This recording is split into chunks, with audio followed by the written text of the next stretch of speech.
Gentlemen, let's come out to Sketchhaus. Please join me in welcoming host Kevin Quigley. Hello, everyone. Welcome to Sketchhaus. We have an awesome action-packed night for you tonight. We have 3 acts. We have Thomas Kincaid, Painter of Live Comedy. We have Always on Deck, The Kids in the State, and we have a show called Open House, which is free after. You'll stick around for all that. It's going to be great. And before all that, we have an amazing stand-up comic. But before we get into that, let's go into some of the actual stuff that's going around here. We have exits, emergency exits if you need them. Right there, and right there. That way also leads to the bathroom and the bar. Feel free to get up at any time, but we also do have an intermission in the middle of the show. We are a non-profit, so if you like what you see here, please donate all of your money, just all of it, to us at ImprovBoston.com. Thank you for the microphone. Thank you. Our tech, Josh Porter, everyone. Every fucking week. Dickhead. What else? What else is important, Josh? Classes. Classes, come take classes and learn how to do something that I don't know. We have a class in sketch, stand-up, musical comedy, improv, as befitting our name, and that's I think Showcase. Hey guys, I'm producing the Showcase show, which is next door tomorrow night at 10 o'clock. It is the ImprovBoston Holiday Showcase show, and it's really, really fun. There's a lot of music, there's comedy. Some people here are in it or wrote for it, so please come see that. Without any further ado, I'd like to introduce our stand-up host tonight. Please give it up for Caitlin Buckley. Man, guys, give it up one more time for Kevin Quigley. Thank you guys for being here tonight, for rejecting all the holiday bullshit and coming on out to support live comedy. Today in my office, we had the office holiday party, which I had to go to, unfortunately. The head of my company bought herself a gift and presented it to herself at this party. So that's just giving you a glimpse into my life. A little bit about me. I know, like you want to hear more, you're going to. I'm from New Hampshire, where people go to get tattoos, fireworks, and crippling depression. Yeah. Speaking of depression, I work in AIDS research. Yeah. But I really like my job, though, so when we finally find a cure, I'm going to be so disappointed. I manage the social media for my job. Yep, AIDS has social media, in case you didn't know. I found out I was doing my job wrong when I discovered a profile for Cressy the AIDS cat. Cressy's described as, I'm a hip DC feline, silky smooth on the outside, hardcore AIDS activist on the inside. Protect yourselves from HIV, my human friends. I think you're meow-tastic. Ooh, Krusty the AIDS Cat has over 10,000 followers. Yeah, so that made me think, I gotta step up my game. What do? I create a profile called Freddie Barkery the AIDS Dog. I'm HIV positive. Man. Enough with the AIDS jokes. Just enough with them. You know, you guys want a palate cleanser. Some good news that's happening. The Girl Scouts have released a statement from their underground Girl Scout bunker, I assume. They're going to be letting you buy Girl Scout cookies online now. I know, awesome, right? This makes me so happy because all year I long for Girl Scout cookies the way a Civil War bride longs for her husband on the battlefield. To my dearest thin man, it has seemed ever so long since I felt the sweet embrace of your minty refreshment. Please forgive my dalliance with peanut butter M&Ms, for I'm only a woman, and I'm sorely tempted. XOXO, Caitlin. Yeah, I like cookies, that's what I'm trying to say. My best friend just had a baby, which is great for my best friend. And I'm jealous of her. Not jealous of her baby. I'm jealous of the fact that she can now get out of any and all social obligations from here on out. It's so much better to cancel plans when you have an adorable baby at home than when you have an adorable panic attack at your home, which is how I feel about all social engagements. I just got invited to a bridal shower. Ooh, when I'm invited to bridal showers, I feel like a medieval peasant paying tribute to a queen upon penalty of death. All you have to do is like wear clean clothes and give someone a gift, but I feel like I just shuffle in all hunched over and covered in rags. All I have to offer the queen is my tea! And then I vomit to a mason jar. Oh, man. I just got asked to be a bridesmaid again, and I've been a bridesmaid 7 times, and this was the weirdest one yet because I'm not that friendly with the person who asked me. So you know it's just a numbers game at that point. And she went through everyone, and she had like a special reason why they should be a bridesmaid. She got to me, it was a bit of a stretch. She started out like, Jessica, not only are you my sister, but more importantly, you're my friend. Will you please be my bridesmaid? Jennifer, oh my God, that time in college when I drank myself almost to death and hit myself over the head on the side of the toilet while puking, and you held my hair back and you saved my life. I love you so much. Will you please be a bridesmaid in my wedding? And Caitlin, there was that time when I ordered a whole pizza and I didn't think I could finish it. You really stepped up and like showed me the true meaning of commitment. You shoved it in your face. Man. So one last special fact about me is that when I was going through puberty, my mom got me a book called What's Happening to My Body? Fair question. Because I'm going to be 30, and I have no idea. You know, though, I wish my mom got me a book when she was going through menopause called What's Happening to My Mommy? She's drinking wine out of a vase. All right, you guys have been great. Are you ready for some incredible sketch comedy? Are you ready for that? Are you all warm? Are you excited? Are you pumped? I'm throwing a lot of questions at you. I understand that. But I'm so excited to bring to the stage right now a truly magical performance entitled Thomas Kincaid, Painter of Live Comedy.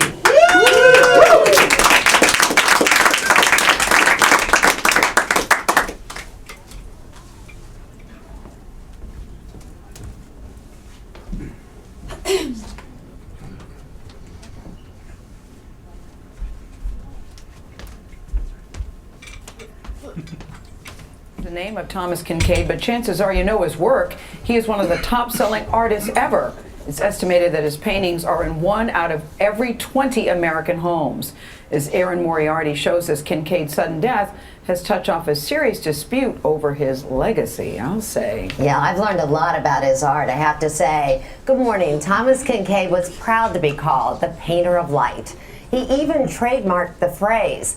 But many were shocked to learn after his death just this past April that Kincaid's own life was much darker than the idyllic images that he put on canvas. This is the first public exhibit of Thomas Kincaid's work since his death in April, and his fans, 2,000 strong, couldn't wait to get a look. The detail, the colors. Lingering over the glowing windows in cottages, castles, and lighthouses that make up the artist's massive collection. It speaks to their soul. It makes them feel affirmed. It makes them feel comforted. Kincaid's younger brother, Patrick, came to unveil one of his final works. Beautiful. I love it. Is this honestly the first time you've seen this? This is honestly the first time I've seen it. Kincaid never believed in the notion of the suffering artist, and this one depicts the same kind of peaceful setting that established him as the painter of light. Despite his own frailty, Tom was able to still communicate in a very, very profound, positive way.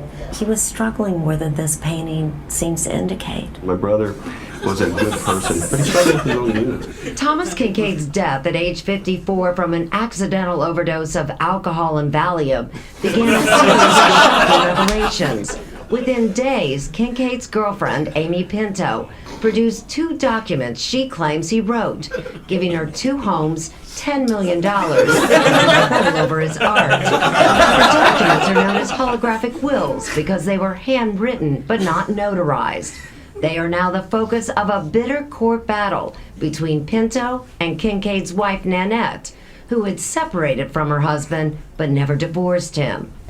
Rick Barnett, a family friend for 20 years, believes Kincaid still loved his wife and would never disinherit his kids.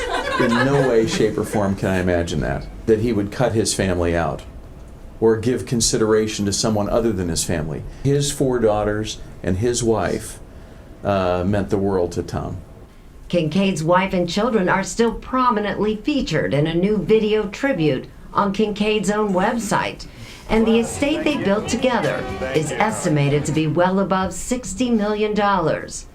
At the height of his fame 10 years ago, Kincaid was mass-producing his art in factories, adding a few final touches and a quick signature, selling a framed canvas for up to $50,000. When Morley Safer sat down with him for 60 Minutes, Kincaid had built a brand with a family values theme.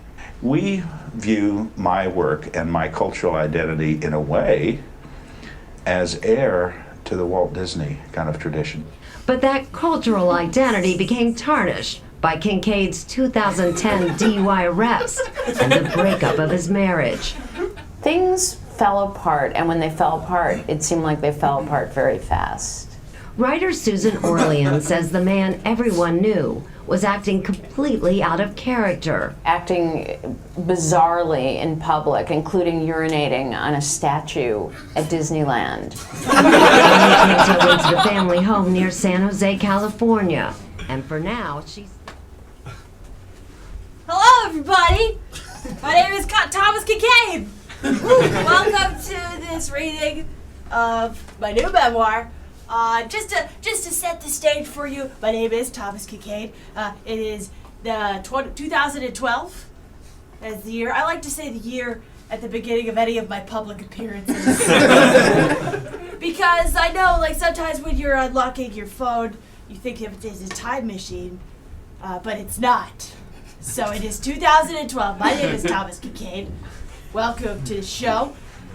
Cell phones are terrifying. It's not a time machine.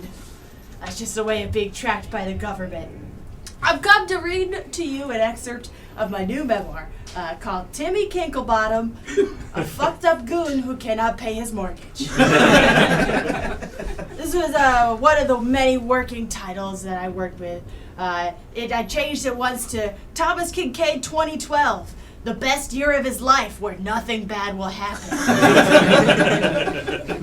This working title was later changed to A Life of Light, the story of Timmy Kinklebottom. And that is what you've purchased today. 1 out of every 20 homes in America has a Thomas Kincaid painting in it. 19 out of 20 homes in America are full of fucking losers and dweebs who don't know what real art is. I am the most controversial artist in the entire world, which has more to do with my racist platitudes than my actual art, but I digress. As you know, the price of admission to this event was a single reproduction of one of my paintings, which I sold to each of you for $600. Thank you very much for your patronage. Pictured in it is a house or a romantic pathway. The sun is rising or setting, I don't remember. All my paintings are more or less the same painting. But these are images of America today. They're full of lies, and I've had sex with many of them. And if you don't believe me, I have complimentary black lights in the lobby. You can just shine it over your painting and see that I have indeed climaxed on most of it. It increases the value, don't worry. They call me the painter of light, but I'm actually the painter of many things. Once or twice I've been the painter of night. I have also been... Sometimes I am the painter of fright. The point is, if I were not the painter of light, I would be a completely unfuckable weirdo. But I am the painter of light. And so I had sex with all of your paintings. And you paid a lot of money. So thank you for your patronage. Once again, thank you for coming. As we all know, it is April 5th, 2012. Things are going extremely well for me right now. My mall kiosks are extremely successful. I have a smoking hot Indian girlfriend who will never betray me. And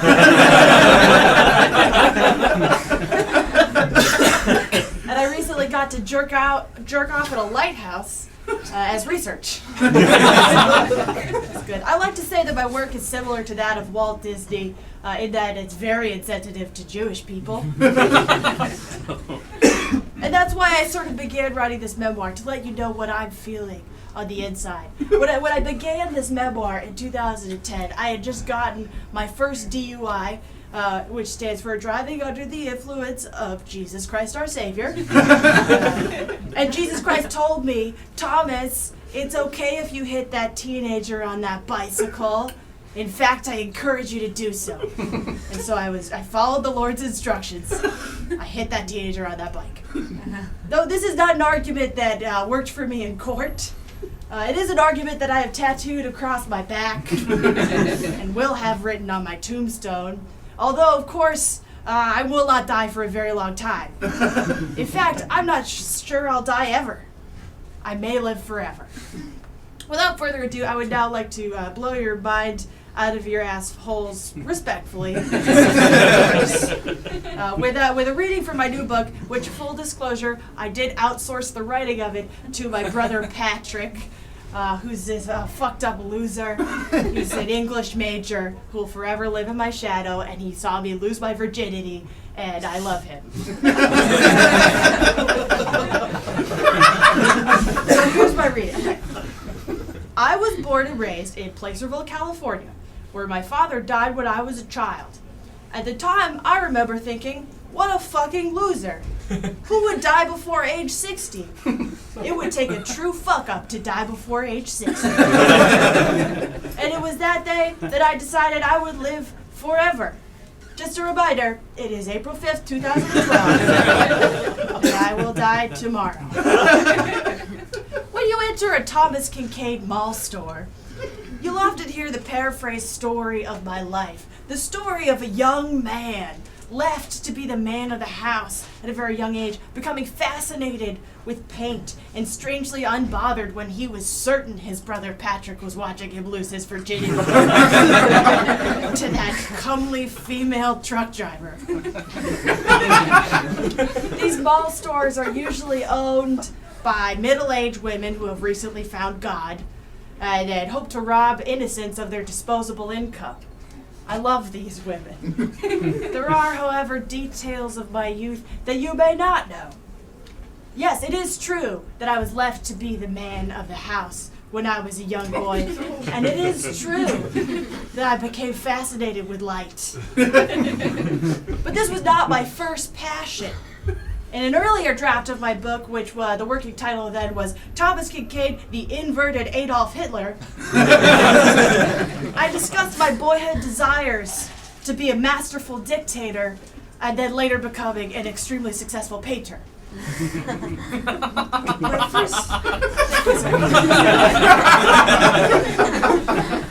My first encounter with the light was when I burned my childhood house to the ground on purpose, just to prove that not only was there a God, but that God was angry.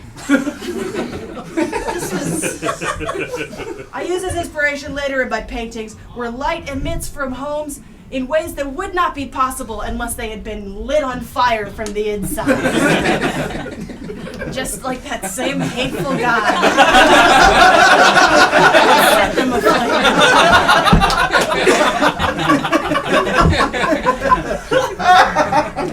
On the schoolyard as a youth, there was no question that I was a bully. I would whip my penis out for almost any reason and shout, "Alpha male!" at the top of my lungs. And I was the president of my high school class. Everyone at my high school used to wear a dog collar that said, "Property of Kincaid." Thomas Kincaid, not his fucking loser brother Patrick. Which is a lot for one dog collar. And instead of singing the national anthem, we would just hum at a frequency only bats could hear. Was I a talented painter as a youth? Of course I was a talented painter as a youth. I painted the mural on the school gymnasium wall, which was just a portrait of our school's basketball team violently eating the heart of Larry Bird as our demonstration of dominance of the sport. While in high school, I once wandered out to a lighthouse that lay on the edge of a beach that I grew up near, I think. I have not verified this online. Please don't Google whether I grew up near a beach. Put your phone away. All right, this is a reading of my book, Tommy Kincaid, Baller and Friend. So just so I went out on the beach to see this lighthouse, where I saw a few figures gathered at the foot of the lighthouse. And I asked them who they were, and they said, "We are the lighthouse people." They were completely naked and only half human. One vomited on my shoes, and I instantly respected him. "Show me your ways, lighthouse people," I said. And the lighthouse people took me under their wing, showing me everything from their fucked up lighthouse torture chamber to their other fucked up lighthouse chamber, which was in the basement of the lighthouse, because lighthouses do have basements, I learned. Though I was never able to make one of these lighthouse people my wife. They have appeared in the distant backgrounds of some of my paintings, frantically masturbating to a god that never was. Right over there. They're the half people, half lizards that I have aspired to be ever since that day, and I've felt closer to them than I've ever felt to anyone else in my life. Although, of course, I have plenty of life left to feel close to people, I will live for a very long time. 2012, April 5th. Once I graduated from high school, I made it my mission to become the dictator of Placerville, California, using a combination of sheer masculine aggression and very sticky sidewalks to slow the movement of the townspeople. For a while, this was a great plan. The goo factory downtown was more successful than ever, just churning goo out onto the streets and slowing school children.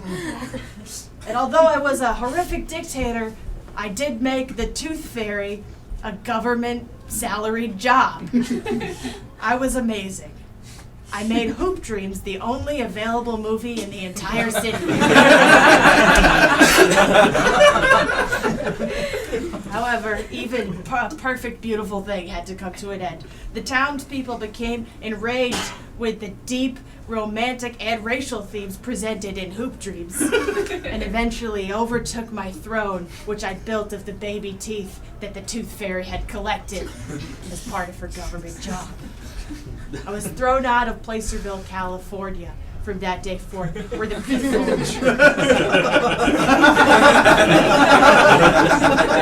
where the people accepted basketball as their religion, or as they called it, the big perforated orange in the sky.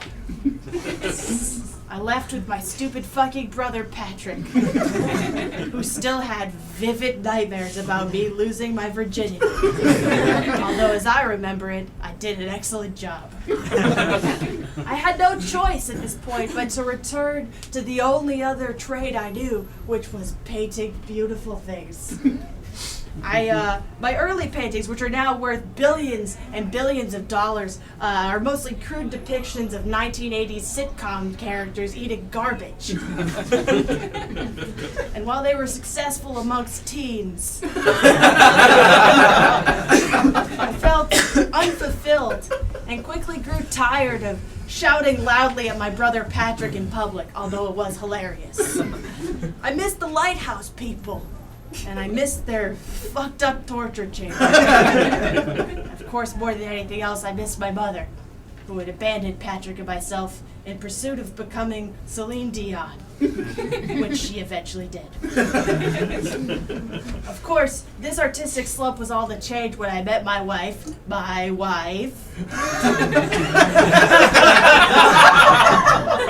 It is 2012, so Borat was released 5 years ago.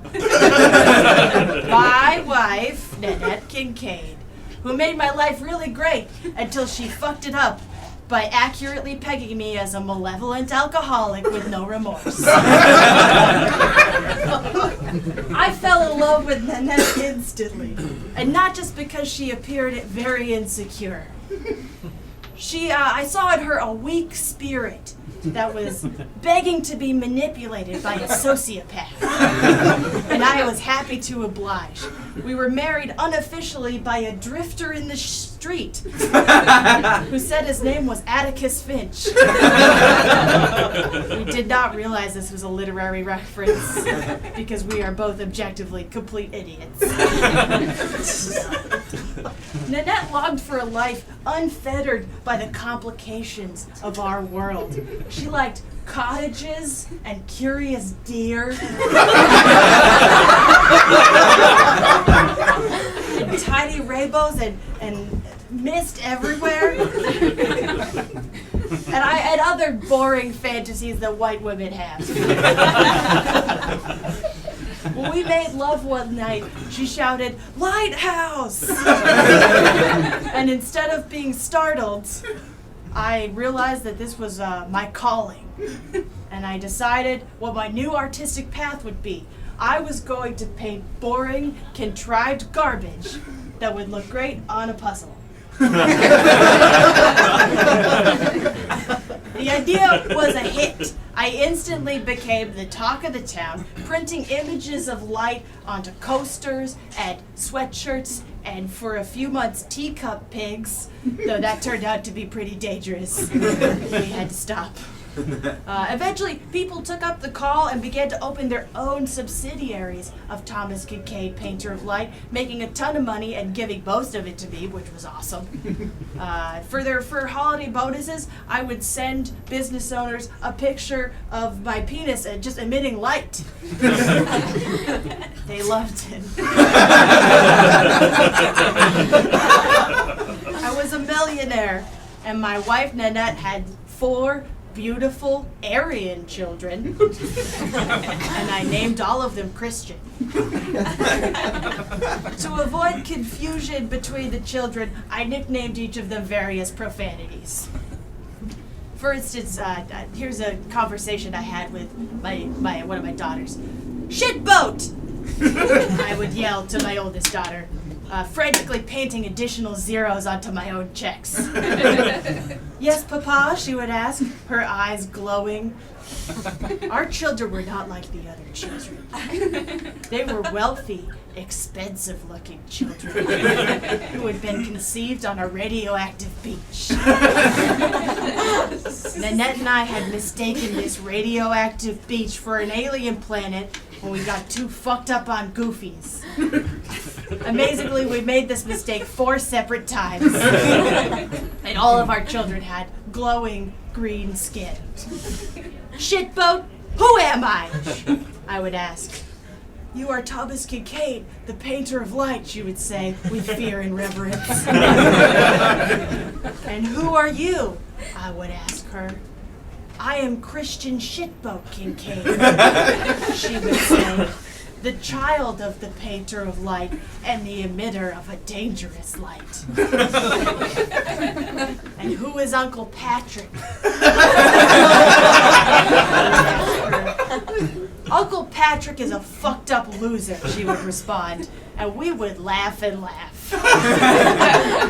Until her radioactive energy grew so strong that I had to leave the room or my corneas would just fall off. A lot of people ask me about my painting process. And in my new book, which is now titled Tim Winkleberg, proponent of aggressive sex that is consensual but still pretty fucked up and scary.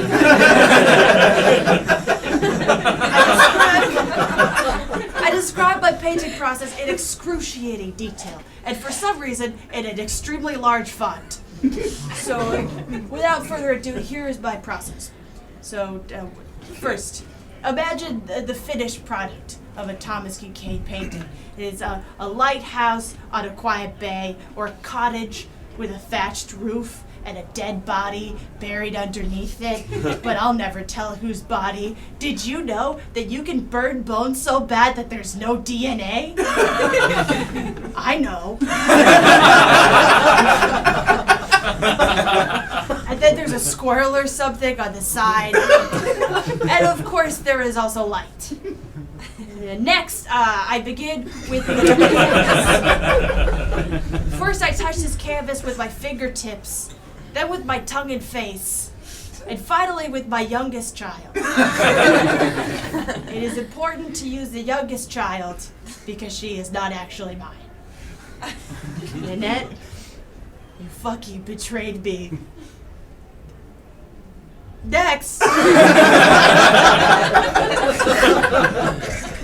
Next, I mix my own paints using a combination of traditional dyes and scraps of skin that I collect from the ground in public places. I don't peel the skin off myself. I just lick my fingertips and touch the ground and see what comes up. In a pinch, I use dandruff. For my children or myself. These are the pigments that make up my beautiful paintings. I prime the canvas and then I begin with the first layer of paint. Next, it's hard to believe. It's hard to believe that the bottom layer of every Thomas Kincaid painting is a photorealistic depiction of Joseph Stalin. But it is. Every single time. On top of this layer, I paint a lighthouse. There's nothing more beautiful than an image of Joseph Stalin with a lighthouse nearby. Next, it's important that I urinate as much as I can onto the lighthouse. Just to increase the thickness of the paint. I'm very ill, and my urine is extremely thick. The next layer of paint is the most complicated. It's where I paint all the water and the animals and the sky and the body and then over the body. That you don't make money on that. That's just evidence. The next layer is the structure, the lighthouse, full of fucked up weirdos on the inside, you know. And finally, the light. The light, of course, is the most complicated part of the painting. So I want to tell you a little bit about how I create the light. To create the light, I take a very small dog out of town for the weekend. Together, we do the finest things available. We eat steak, we go to museums, we talk to young film students about their burgeoning careers. At the end of this weekend, I say, "Are you happy, dog?" "Yes, Thomas Kincaid," says the dog. I have taught the dog to speak English. "Why are you happy, dog?" I ask the dog. "Because, Thomas Kincaid," says the dog, "there is so much more to life than I thought. This time last week, I was a dog, but now I understand life and love and the independent filmmaking careers of this young man over here." I have never been so at peace in my entire life. I smile and I nod and I touch his cute little puppy face. And then I snap his neck and I grind him into a thick paste. This is the pigment that I create the light with. Each and every time. And that is how I make my paintings, to recreate the horrifying infernos that plagued my youth. Getting back to my family, things weren't going well in the Kincaid family. Most of my children began to die off after spending too much time near microwaves. And Nanette grew distant from me. She said that I was trying to bathe in money, and I was aggressively texting college girls. She separated from me in 2010, coincidentally the day before our good Lord instructed me to get into my double-decker Humvee and hit that teenager on that bike. I began dating Amy, a younger woman who would never sell me out. Amy and I love each other so much. Well, just yesterday, we had her favorite Bible verse tattooed right above on her lower back. Her favorite Bible verse is, "Money above all else." I'm not sure what book of the Bible this verse is in, but it's my favorite book of the Bible. Of course, I'm just a middle-aged man, and I will definitely not die tomorrow. However, if I did, I will leave you with my last will and testament. I would like to give all of my assets to my family.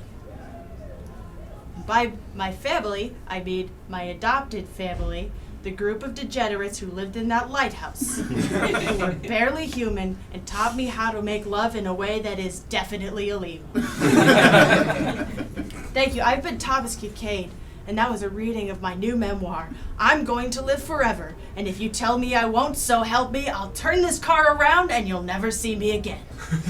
I'm gonna go take a bunch of Valium and drink an entire handle of whiskey and be completely fine. Goodbye forever!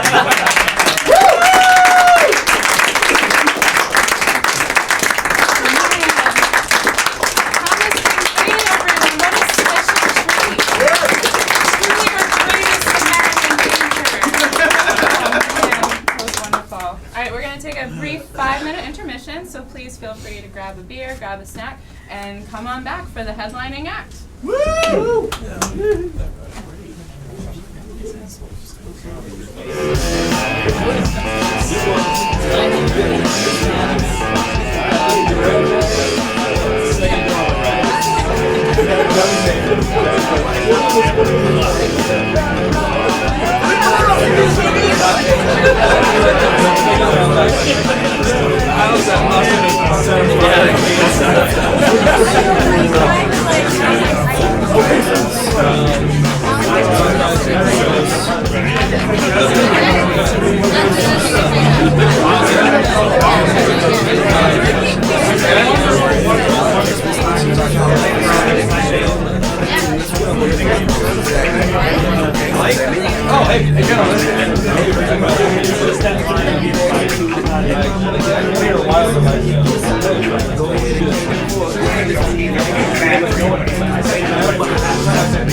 Getting arrested all up in their drawers. They said the hands of politicians make them lose their jaws. And they can't stop the folks from quitting until they breath falls. Ain't taking me for money, please, I'm saying it's good. And you can see this, say I lose it.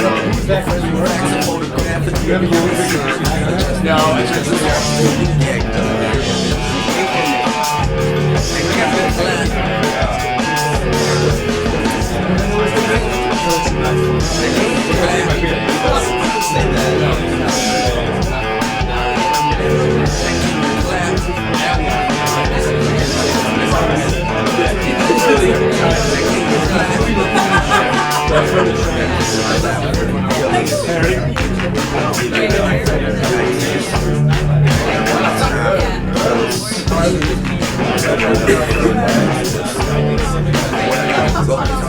while I sprinted through the backyard. Now for the top of the cradles, they just had hard. Told me my dad I had a stylist and a stack card. When you know the sense of operating back card. If you was the niggas, you kinda good at that. You look more like a minister, you got running back.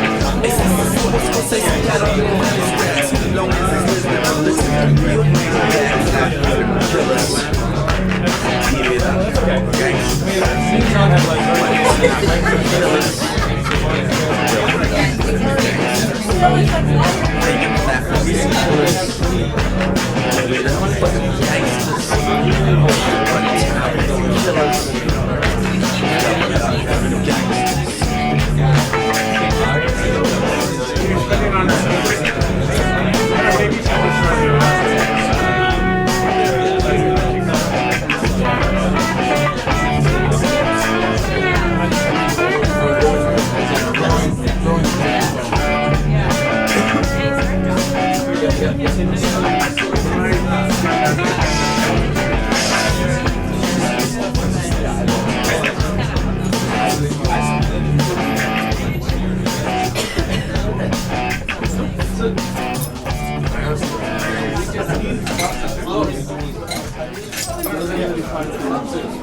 But your ticket to this show gets you in free to the show right after, which is called Open House. And it's awesome, and it's a sketch open mic, and you're going to see awesome actors performing scripts for the first time that people wrote. And it's really exciting, and you should stick around. Woo! So, without further ado, I'd love to introduce our headlining act. They're called Always on Deck, and they're presenting a show called The Kids in the State. So please give it up for Always on Deck.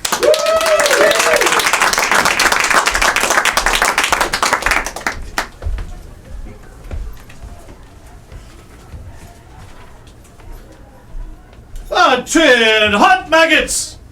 It's mail call! Seeing as how our beloved Uncle Sam owns your butts and your correspondence, I have been tasked with the duty of reading your mail and relaying the salient points to you.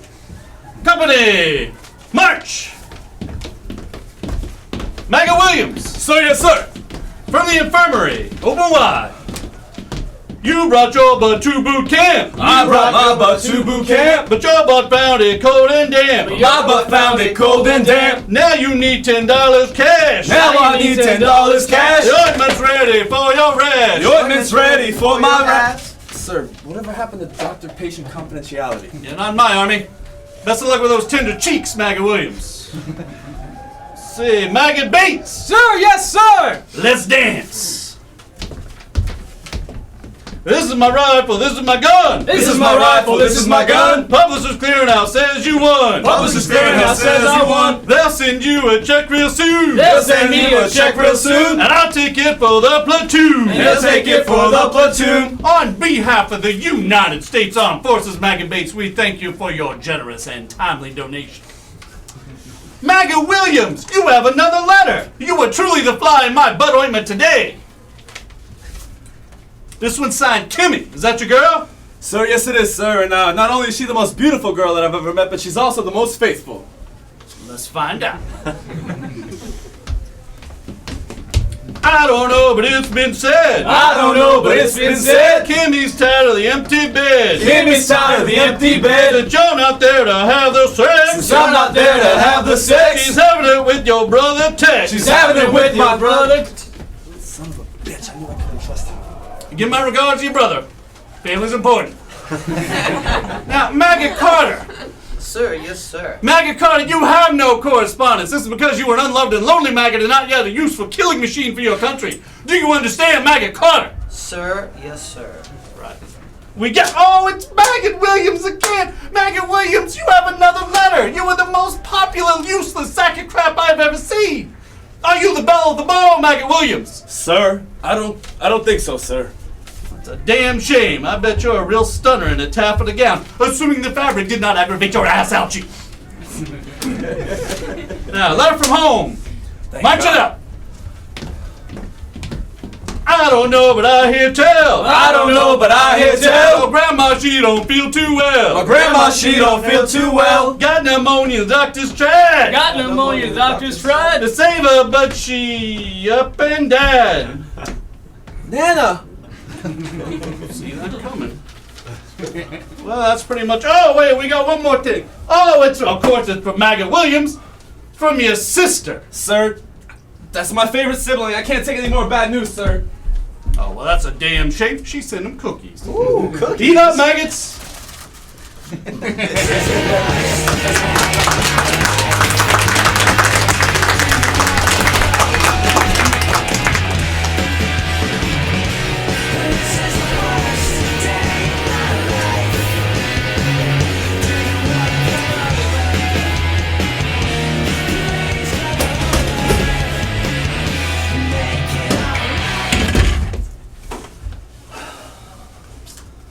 Come on, Tim, where are you? You know this is the first meteor shower I've ever had in my life. I even made cookies. Hey, what's up, dude? Sorry I'm late, man. I had some stuff I had to take care of at the house. I was starting to get worried, man. You know how important this night was to me. Of course I know how important this night is to you, man. I wouldn't miss this for the world. Yeah, so we spent the last 2 weeks watching every single body switch movie there is. In order for this to work, we have to find a star, and at the exact same magical occurrence that something happens, we have to make the same wish at the same time. Yeah, relax, dude. Don't worry about it. These early satellites, these things are just for show, man. It's the mid to late meteors. Those are the ones that have all the magic in them. Thanks, man. This is why I needed you here. Yeah, of course. All right, so to make this work, we have to find the same star, fixate on it for 3 seconds after we close our eyes. Yeah, and then we wish for the wish that we most wish for, and everything comes true, bud. Man, you make everything sound so poetic, dude. Well, why'd you pick one, man? I just did. Oh, yeah, that one right there. Yeah. She's a beaut, right? Uh-huh. All right, you ready? 1, 2, 3. I wish I were you. I wish my wife would pay attention to me. Dude, what was that? Huh? What was that? Sorry, dude. Nothing. I was a little distracted. We could have body switched, man. I could have woken up tomorrow as you. You could have woken up tomorrow as me. We could have got each other into some crazy ass shenanigans. No, we're gonna get shenanigans are gonna happen. We could have body switched. I'm sorry, I was a little distracted. Like we got 2 more wishes. This is your night, baby. I'll make this happen for you. It's my first meteor shower. Oh! Look at her right there. How about that one right there? Look at that. She's a beaut, right? I think I can see my name inside of that star. Well, let's do this. Ready? 1, 2, 3. I wish I had superpowers. I wish my wife would just tell me she loved me. Oh God, why won't she tell me she loves me? Seriously, what's going on? Oh, I'm just so sad. We could have had superpowers, dude. I could have woken up tomorrow morning with like capability of reading people's minds and telling the future. You could have woken up tomorrow morning with like a radioactive rhinoceros penis. God knows I need it. We could have had superpowers. Fuck, man. Listen, I'm totally sorry. Listen, this is your night. I don't want to ruin this for you. I just got a lot going on. Look, I brought us some beers. Why don't we drink a couple beers? Good. Everyone You know what knows I that mean? meteor showers are best spent drinking beer. And we'll just drink our beers, make a couple wishes. Harpoon? Yeah, it's your favorite, dude. Yeah, most nights of the year. But this is a meteor shower. Don't you think that like Stella or Blue Moon would have been more appropriate? Fuck, Stella means star. Yeah. Oh, no wonder why my kids won't call me dad. Wait, your kids won't call you dad? Oh. Dude, you never told me.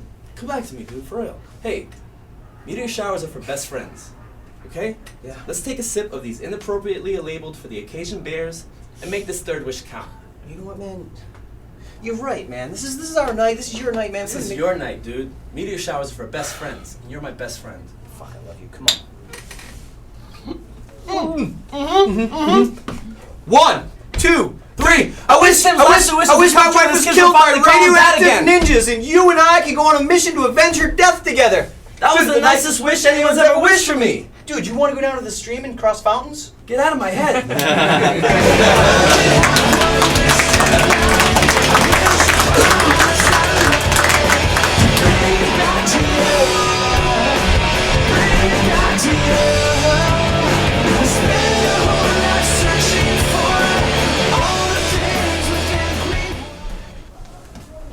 Everyone wants to do good, but everyone also knows too much of anything can be bad for you. At Good Enough and Associates, we want to make sure the people getting the most from your charitable giving are you. Why? The answer is simple. To skate by. To write your karma. To not go to jail. All of those things sound good enough to me. You see, at Good Enough and Associates, we believe in the seriousness of moral conflict. And just like conflicted emotions or conflict diamonds, anytime you put conflict next to something, it immediately becomes the worst thing ever for humankind. The worst! So at Good Enough and Associates, we ask our business partners and clients alike to do just enough. Say you're walking through the park eating a sandwich at lunchtime. You notice a homeless child starving on a blanket in the corner. Eat half of more of that sandwich and then give that child what's left. An old lady walking across the street? Help her walk into traffic and then leave her there. It's not like she's your grandmother and she's not paying you for her services. And who in their right mind would give someone the shirt off their back? That just sounds insane. Unless it's sweltering hot outside and your pits are completely stained and your chest is just drenched all the way through. Unless that shirt was like manufactured in a fifth world country and wearing it is probably not beneficial to your health anyway.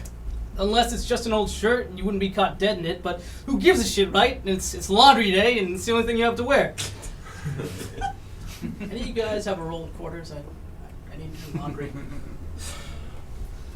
So remember, at Good Enough and Associates, we don't ask that you do good. We only ask you do good enough. What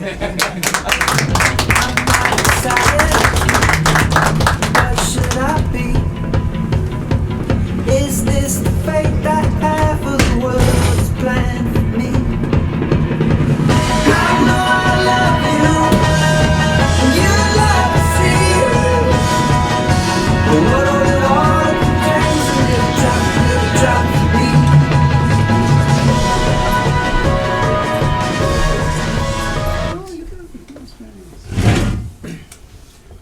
Tom, everyone here at Good Enough and Associates was very positive. We'd love to bring you on board. We're very excited. Jake here from HR just has a couple of questions first. Sure, go ahead. Shoot, buddy. I'm on an open book. So you're between the ages of 18 and 65? Yeah, I am. Yeah. A U.S. citizen. Yep, U.S. citizen. White? Yeah. Now, do I detect a little Inuit, maybe in the cheekbone area? Some kind of Eskimo-ish? No, Inuit. Any other passports? Dual citizenships? Secret identities. It's okay. It's okay. You can tell us. No. Why do you ask? Oh, just hiring quarters. We have to deal with standard stuff. Now, how long have you spent in prison? Prison? No. No prison. Did you commit any felonies? No. Come on, maybe you sassed a cop or killed a hobo, got wasted, felt up a judge. Come on, work with us. No. I've never been in prison. I've never been arrested. I don't do drugs, and I barely even drink. You've never sniffed a little Elmer's glue when no one was looking? Come on. It's okay. We're cool. No. Fine. Are you pregnant? Pregnant? Any chance you're pregnant, even a little? How can I be pregnant? I have a penis? A penis, yes. Just one? Yes, just one penis. I have one penis. Can you tie it in a knot? Can you tie it in a bow? Can you throw it over your shoulder like a continental soldier? That sounds so painful. How Wait, can I? no. Maybe your penis is Inuit. No, it's not. Damn it. Any tribal tattoos? Inflatable doll fetishes? Or are you into cutting? Cutting? Come on, do you churn your own butter? Oh, your earlobes register as lethal weapons. Lethal weapons? Are you psychic? Do you have scurvy? Does anyone in your family worship Satan? Oh, well, when I was a kid, my grandmother used to always knit pentagram sweaters. Does that count? That's great. We can work with that. What else you got? Oh, cool. I can juggle. Knives or chainsaws? Balls? Easy balls? It's okay. Thank you. No. I don't think it's going to be enough. But we'd love to hire you. If you think of anything that sets you apart, let us know. Yeah. Sorry. Thanks for coming in, man. Yeah, no worries. Thank you so much for your time. I really appreciate it. It was great to see you. Did that tail look Inuit to you?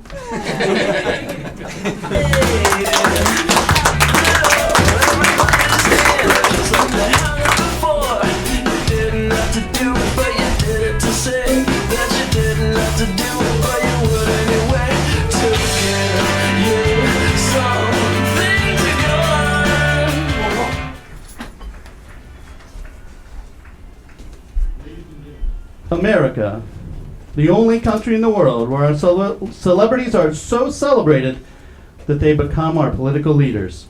From Ronald Reagan to Jesse the Body Ventura to Arnold Schwarzenegger, our entertainers have been there when we needed them most.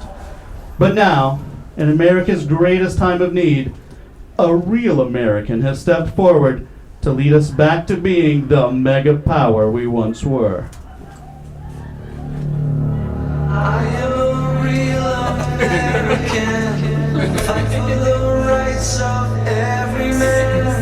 I am a real American, fight for what's right, fight for your life.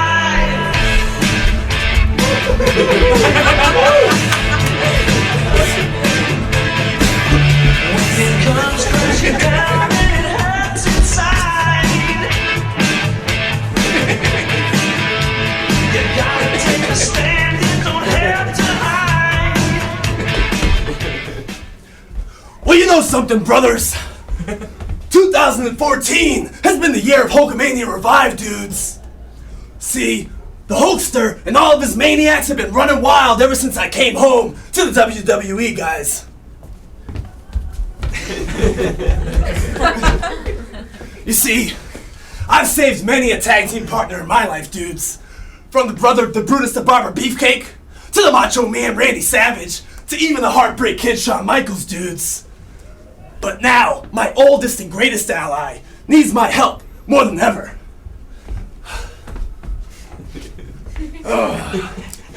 You know, maniacs, let me tell you something, brothers. Old Glory has been the driving force to Hulkamania ever since 1984 in its inception. That's 30 years running, guys. But you know, the red, white, and blue, it needs 2 more colors right now. It needs my red, and it needs a little bit of yellow in it, dudes. The red and yellow is here to help the red, white, and blue. Whether to drop the big leg on Vladimir Putin, or to body slam Kim Jong-un to the ground for getting the interview taken off of the United States in all of our theaters and movie systems, guys. So what you gonna do, maniacs, when Hulkamania and the United States of America run wild on you? Road Hogan 2016.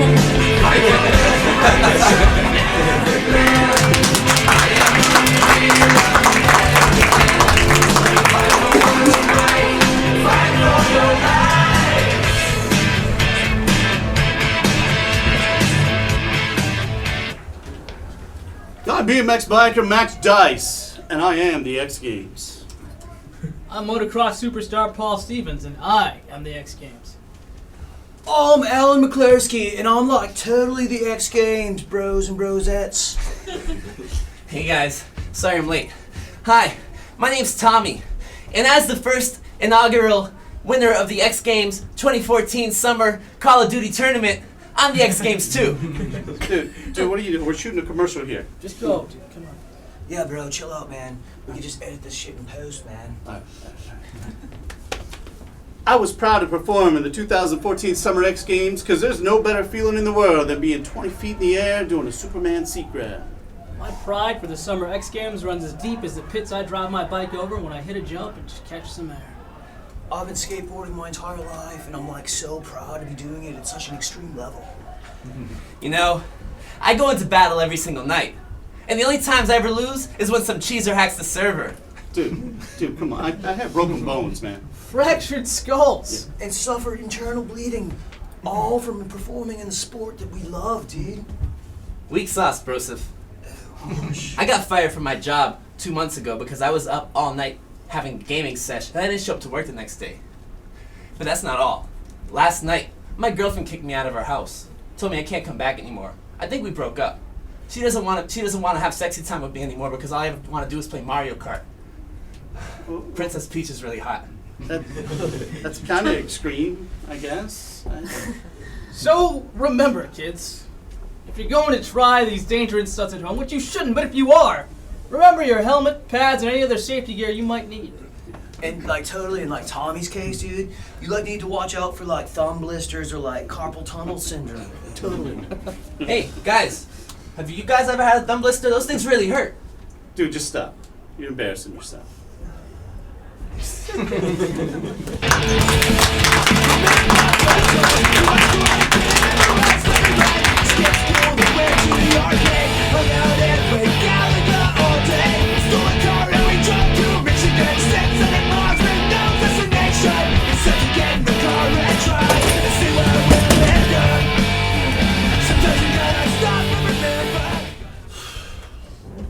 Hey Josh, what you reading? Man, I was up all night playing Call of Duty. I got my Shakespeare presentation next period. I'm definitely gonna fail, dude. It's not like Shakespeare's that hard. Yeah, that's easy for you to say. You grew up in the theater, man. So why didn't you let me help you? Knock yourself up, man. I'm not paying you for this, though. I know. Oh, perfect. By the pricking of my thumbs, something wicked this way comes. Yeah, I have no idea what that means. Okay, well, there have been many a Shakespeare adaptation in popular culture, from 10 Things I Hate About You. Saw that movie. To The Lion King. Saw that movie. To that Saved by the Bell episode, The Substitute. It was a really good episode. It was. What's your favorite TV show? Oh, that's easy. Gilmore Girls. Yeah. Gilmore Girls? Yeah. Oh, that's the show with a lot of drugs and violence in it, like Macbeth. Well, there's not a lot of violence, but there was one time when Chad Michael Murray was like the bad apple in the neighborhood, and he got into a fight with Roy's boyfriend. That Milo Ventimiglia? Real bad boy. Yeah. It's a violent show if you read the subtext. Like Macbeth. Yeah, I guess that makes a little bit of sense. I've been watching a lot of Breaking Bad lately. I think that fits better. Okay. So, you know, both shows feature a good man who turns sinister when he breaks his moral code. Holy shit, I'm glad I mentioned Breaking Bad. So he was good, and then he went bad because his moral code broke. That's why they call it Breaking Bad? That's exactly why they call it Breaking Bad. Wow. They put a lot of thought. That's great. What else you got? Now, for the most important connection between the two, why don't you remove the second, third, and fourth letters from Macbeth and tell me what you have left? Hold on. Sound it out. Meth. It spells meth. Holy shit, it spells meth. I'm gonna ace this test. Meth. Thanks, man. You are totally going to fail that test, Josh.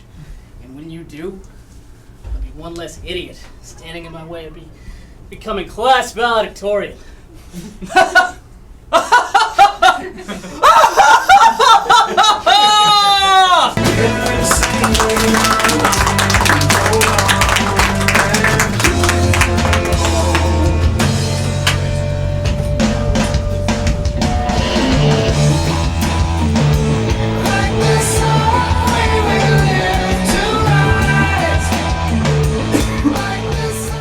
Hey, Josh. I got a few extra cookies in my pocket. Did you want one? Better not. Harper's real bad tonight. Oh, really? Yeah, no worries, dude. Just have some Dranosec. You'll be fine. Dranosec? Do you suffer from painful heartburn and stomach gas? Then ask your doctor about the latest in prescription heartburn medication, Dranosec. It works in seconds to relieve your worst symptoms. That sounds great. Here, try a sample. Our digestive system is like a long pipe. Like any other pipe, when it clogs with dirt or hair or bacon cheeseburgers, it can cause problems. Dranosec combines the leading over-the-counter heartburn medicine, Prilosec, with the best available drain cleaner, Drano, to provide double the healing power. Is drain cleaner this? Side effects of Dranosec may include nausea, vomiting, heartburn, diarrhea, cramps, severe heartburn, and mild to moderate explosion of internal organs. Dranosec is not recommended for people who eat solid food, who have internal organs, or who are made mostly of water. So if you're battling heartburn, ask your doctor about Dranosec today, and then find a new doctor. Fast.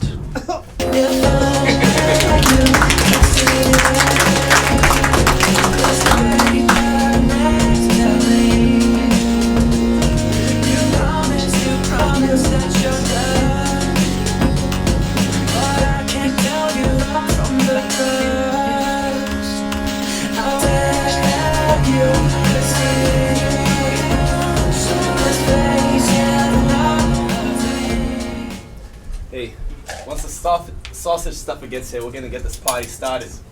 There he is. There's the guy. What's up, fellas? Hey, I hope you guys brought the Dranosec because these sausages tonight, they're nice and fat. They're sure to give us heartburn. Oh, you know, you spend so much time working hard, you forget what it's like to spend some quality time with your buds. You said it, man. Is it just me? Or do these sausages smell more delicious than usual? It's gonna be a good night, guys. Hey, sausage stuffing. What do you want on your sausage? Oh, the works, brother. A little bit of relish, some kraut, and definitely some peppers. One king sausage with the works. Coming right on. Got you, buddy. Appreciate it. It's already made. There you go. That's why they call him the king. Look at all those peppers. You got red peppers. You got green peppers. You got yellow peppers. You got habanero peppers. You got jalapeno peppers. You got bell peppers. And you even got some banana peppers in there. Do I see the... Oh my God, I see it. That is a rainbow pepper, which is a mix between 3 different color peppers that is really hard to get here in New England. Those are rare here. It's rare. Oh. Yo, man. People think making sausage is all about the meat. These people are wrong. Being a sausage vendor is an art. The veggies and the condiments, they make the damn thing. Hey, King, what can I get for you, bud? That's King. I'm the sausage guy. How long we been friends? I've had a few too many sausages. Hey, it's cool. All those peppers had you thinking a little woozy. But Sausage stuffer. You know what I want, man. Every time I come to you, I ask for the double stuffed sausage. Coming right up, bud. King, this guy, only guy in town, probably the world, that stuffs his sausage with sausage. Assassin. Sausage, stuffed sausage. Yep. Freaking genius. Look at that thing, huh? That's not all I stuff. You know, I stuff a sausage so full of peppers that you have peppers coming out of the casing. Now that, my friend, is a sausage made for the gods. Zeus on high almighty would eat that sausage himself. I swear to God he would. In 1989, Hulk Hogan beat Zeus in the SummerSlam main event. I bet you the immortal Hulk Hogan can eat one of those pepper stuffed sausages like it's nothing. King, how about a sausage guy sausage? Make it a spicy sausage. Look at this guy, huh? Talk about the spice of life. What about some extra spicy mustard in there? I'll make it super spicy for you. Mustard? These are sausages, not dogs. Did somebody say dogs? I'm Hot Dog Henry, and I make the best hot dogs in town. Dogs? Take a look around, bud. This is a sausage fest. It all works out. July 4th parade wrapped in beach towels under a fireworks display. I close my eyes, I dream about you, sun so bright, with just a shadow fading out, and it feels like summer. This is a very important meeting. What are you doing dancing around, Henry? All right, guys. There's only 2 weeks left in 2014, and I gotta tell you, I want to bask in it as much as possible because this has been Dunkin' Donuts' best year ever. I mean, Free Donut Day and D-Day happened on the same day. I mean, honestly, what are the chances that D-Day and Free Donut Day were going to happen on the same exact day? Like 1 in 7. Yeah. I think, is it? Yeah, but you know, and that was great and all. That was great. But you know, there were people on Twitter who were hashtagging D-Day in response to our promotion. I don't think they really understand. Oh, indeed. They understood perfectly well, Henry. You can't buy that kind of publicity. You know, and the idea to make people have to buy a beverage in order to get a free donut, now that is fucking marketing genius. That's right. Genius! That's why we hired you. We used to give free donuts away for free. And now we give them away because people buy coffee. Thanks, Tony. Yeah. Coffee sales are through the roof. But don't you think it took away from the one day that we actually focus on the donuts? We are Dunkin' Donuts. We focus on donuts every day. People come in every single day for the donuts. They stay for the coffee, Henry. And not to mention the green tea. You know, we have tree huggers lining up in droves to buy a product that they can get behind. That's right. That's a little offensive. But even, I don't know if you can call them environmentalists just because they buy something that has green in the title. He didn't call them environmentalists, Henry. He called them tree huggers. And if it has green in the title, it's good for the environment. Everybody knows that. Besides, I think it's far past time that we made a donut-flavored green tea. Oh, that can't possibly taste good. Oh, shut the fuck up, Henry. Like, honestly, you know, people are going nuts over our Oreo-flavored culottes and cream donuts. So, I mean, they're basically just fucking begging us to put out an Oreo-flavored green tea. Or an ice green tea, for that matter. It doesn't even matter. Tony, an Oreo-flavored green or ice cream tea is a brilliant idea. In fact, it's a perfect idea. Thank you. Thank you. Okay. Thank you. Maybe that'll work. Maybe sure. And hey, at least maybe it'll help offset the loss we took in Q3 when we had the big coffee bean crisis. Man, that was scary. I thought we were. We're not fucking Starbucks, Henry. Right. We're Dunkin' Donuts. Beans. We don't need to worry about coffee bean crises. We have marketing to back up our strategies. So Q3, there's a big coffee bean crisis. It's affecting our bottom line. Guys, do you know what else affects the bottom line? Yes, supply and demand. Seriously, why don't you just go and play in traffic? Traffic. He's got something. Traffic. Yes. I remember last week I read an article about a human trafficking scheme that got broken up by the cops. Yes, human trafficking. What does that have to do with anything? Are you fucking kidding me, Henry? No. Listen, I got this. Henry, let me put this in a way that your super simple mind can grasp. Fucking idiot. Listen, what we do is we market limited edition coffee mugs. Yes. That celebrate humankind. Yes. They will be shaped like... I know what you're gonna say. Pregnant Yes! Women. Pregnant women! Because pregnant women drink a lot of coffee, they love caffeine! Boom. Guys, this makes literally no sense at all. Shut the fuck up, Henry!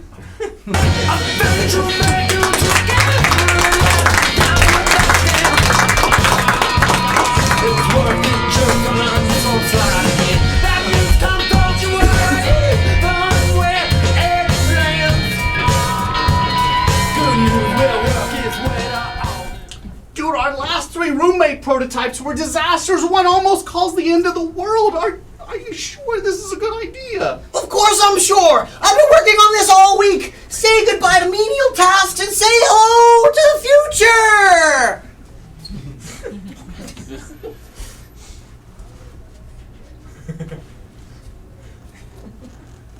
You should always say thank you when someone offers you an ice cool colada on a hot summer's day. It's called manners. Wait, what? Some people think all people speak, even if they have no voice sounds. Oh no, he won't stop! This circus isn't a carnival. There are no Ferris wheels here. I'm the bearded lady. Dude, shut him off! Shut him off! He's not making any sense! I'm trying! He's out of control! I'm studying to become a lawyer, so I decided to discover cocaine early. Sketch prototypical nonsense. This fall on NBC.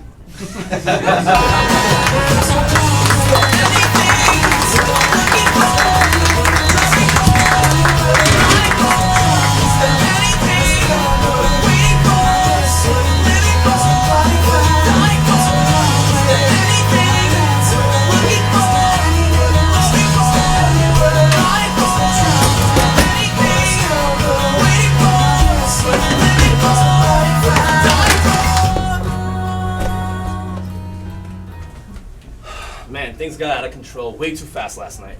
Yeah, they did. That's some shine on your sport. Put that on your eyebrow, it'll help with the swelling. Thanks, man. Needed it. A new book club was a bad idea. I mean, what were we thinking, mixing all that raw emotion and testosterone?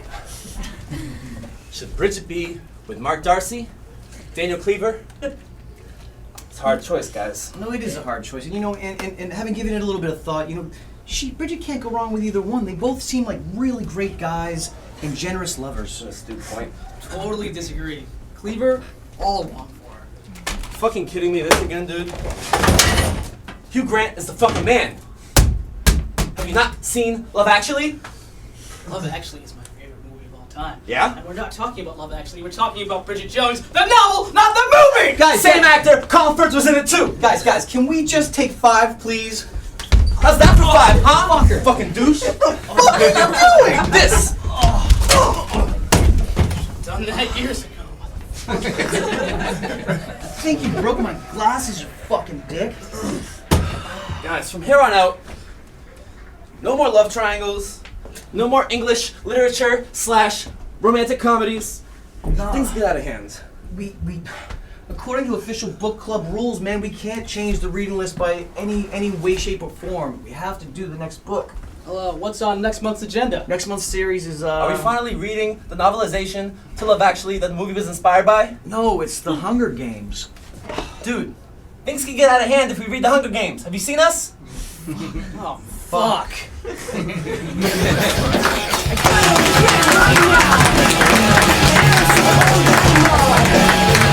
me go in her room.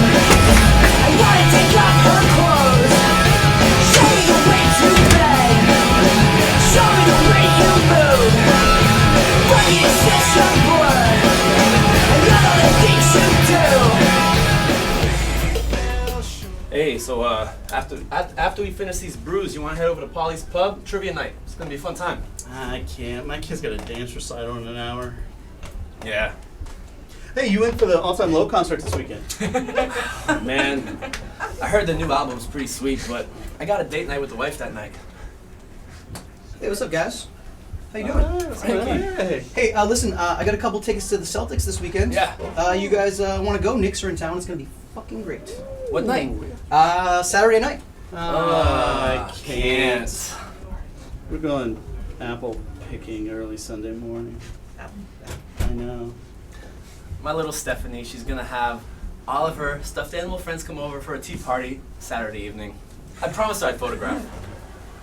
They're not just friends. They're friends with family. This fall on NBC.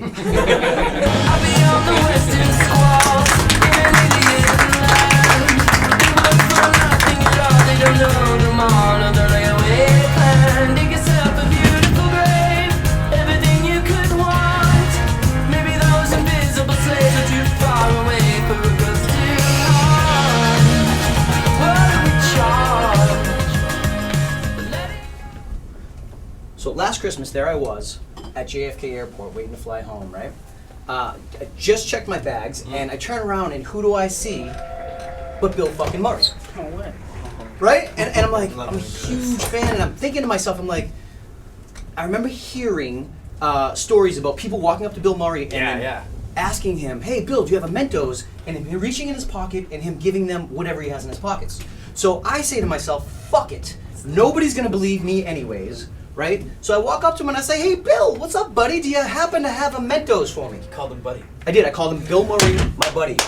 He reaches in his pocket and he pulls out this. No, that's not a Mentos. No, it's a single serving mustard packet. No one ever believes me when I tell them that I ate a ham sandwich with Bill Murray's mustard. It's not Mentos. Oh, he's so fucking awesome, that guy. Guys, that's amazing. All right, I got one. Back in 1999, when I was going to Plymouth State and living off campus at Plymouth State, Bill Murray was filming Osmosis Jones, if you guys remember. Oh, I remember that. Of course I remember that. Classic movie. Every single morning, I leave my apartment at around 9:15, 9:30, you know, to get to my early class. And I kid you guys not, Bill flippin' Murray would walk around the corner of Queensberry Street, look my way, dressed as Peter Venkman from Ghostbusters, mind you. He'd look my way and say, hey kid, who are you gonna call? It was just like that scene from Groundhog Day, verbatim. Oh yeah, no, not even better. That's better. No, that's good. That's good. This is gonna be hard to believe, guys. But growing up, my best friend's name was Bob. That's not the crazy part. No, but I know where you're going with this because I watched the movie last night. Bill Murray was in that movie. What about Bob? Oh my God! All right, I got one. You guys never gonna believe this. It's good you're sitting down. This one time, I took an improv class with Bill Murray's brother Joel. Come on, Henry. Everybody in Chicago can say that. That's way too believable, Henry. Yeah, Henry, dude. No Bill Murray, no story. What do you? What? It's. You know what? Screw you guys. that doesn't all right? count. No, That it doesn't counts to me. All right, forget it. Why did we invite that guy? I don't know. Always fucks everything up. Anyways, well, listen. You know, after college, when I was driving cross country, I got tired one night, picked up a hitchhiker. Bill fucking Murray. Fucking drove through 3 states. 3 states. You picked him up and he drove you? Yeah, he's insane. Fucking awesome. That is insane. That's amazing. Guys, that is so Bill Murray. Okay, so last week, it was Wednesday, hump day. I know what you guys are thinking. I'm not going there. Last Wednesday, I went to the gas station because my gas tank was running on E. Guess who was the gas station attendant? Bill fucking Murray. It was a self-service station, guys. No fucking way. Yeah, Bill I know. Murray pumped your gas? At a self-service station. Crazy. Believe it or not, Bill Murray gave the commencement speech in my community college graduation. Dude, I almost went to that thing. You invited me, and I was like, no, it's community college. Nobody You gives a didn't go. shit. You didn't. Guys, I don't know. know. Guys, I was just in the bathroom. The bathroom attendant right there is Bill Murray. What? Shut the fuck up, Henry. No, I'm saying it's right there. In the Bill Murray is in the bathroom right now. Handing out like soaps and shit. It's right there. Go ahead. Let's go ahead. Stop saying his name, Henry. He's not Bloody Mary. We know you're full of shit. Not full of shit. I'm saying it's Bill Murray. Henry, You can't just go around making up Bill Murray stories. That's not how this game is played. Shit, why does nobody believe me? Shut the fuck up, Henry! Shut the fuck up, Henry. This fall, Fridays on NBC.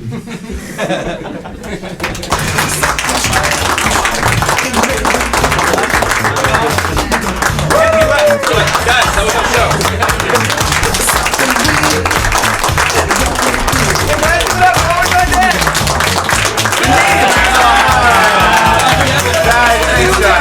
It's me! Alright, so we're gonna do open house now. If you don't know what open house is, it's free, so if you got a ticket already, stay here if you want.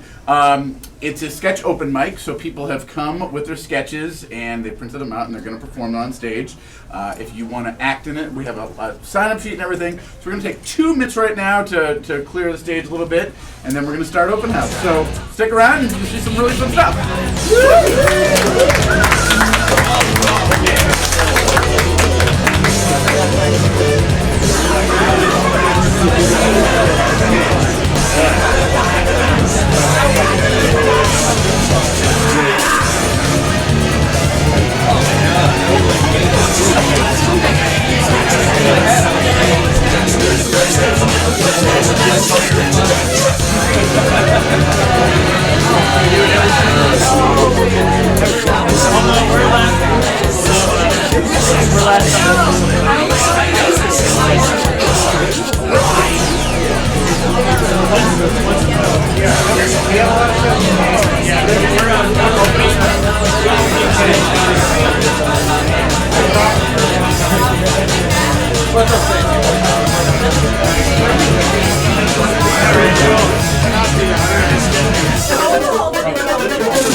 Hey guys, welcome back! Our swing's gonna work. Bye, Frankie. Bye. Thank you. We had a sign-up sheet up in the lobby. So what we're gonna do is a bunch of sketch teams put their names and their sketches on. If there's 2 sketches or 3, we're gonna do 1 and then move on, and then we're gonna come back around. We shouldn't have a problem. We're probably gonna be able to get to every one of these tonight, so that's cool. And I'm gonna mess up names, so correct me. Yeah, thank you. Shut up. I hate you guys. You're the worst sketch team ever. Thanks, Kevin. They're my sketch team. Guys, we're gonna start off with Vitamin Snake. And thank you. And their sketch, Salvador Doggy. Do you need any people? We just need chairs. Chairs? Usually like 1,000 chairs. All right. 1,000? Yeah. All right, cool. What?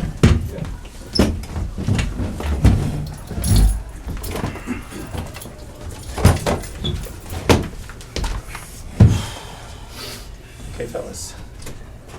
You guys ready? Let's begin. Who would like to start? Ooh. Nope. Well, I'll start, I guess. Oh, yeah, he's gonna go. Okay. Well, you got the sand for it. It's quite enough, Doug. Thank you for volunteering. Go ahead. These guys just don't get it, you know? We're here to support each other. All right. Well, you know, things were going pretty well for a while. Just keeping my cool in public, you know, nothing too crazy. It's great. How's your anger doing? Not that good, Steve. We'll talk about it. This is a safe place. Yeah, all right. Well, you know, I'm walking to work the other day, and I see this guy at the end of my street, you know, and he's just grilling me. And I just, you know, he's just grilling me hard. So, you know, at first I shake it off. Were you scared? No, I wasn't scared. Doug, please. Remember how sensitive Doug is. I ain't sensitive either. I was just rising above it, that's all. Good. Anyway.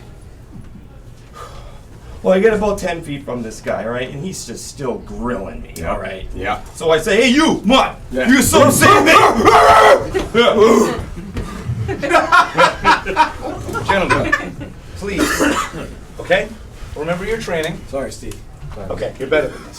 So anyway, that filthy Mongol just runs up to me, and I just start. Hey! You're men. You're not dogs. You're not a dog. Okay? Now, all of that progress that I've been giving you guys is now gone. Okay? Sorry, Steve. Okay? I hope you're happy. Well, let me just go ahead and let me just lay down a big old sorry. I think I instigated that when I pulled you guys down with me. I'm sorry for that. Yeah, seconded. I'm sorry, guys. I didn't mean to. I'm sorry. God damn it, Steve. You know not let me start. I'll let you down. I'm sorry. You know, listen. I like all three of you. So we're gonna let it slide this time, all right? I'll throw you guys a bone. Okay? Brad, how about you go next? Yeah, I'm Brad. So, well, last week things got a little weird. I fell off the wagon again. I did. What do you mean, Brad? What happened? My buddy Jeff says, "Hey, Brad, how about you come to a cookout?" And I go, "That's not a good place for me to go. I gotta lie. I gotta get out of it. I gotta lie." Oh, cookouts? What? Yeah. Oh, I wouldn't last a second there. Yeah. I'd be digging holes to China with my paws. I mean my feet. Yeah. I think you need to face the wall for a little bit, okay? You need to cool off.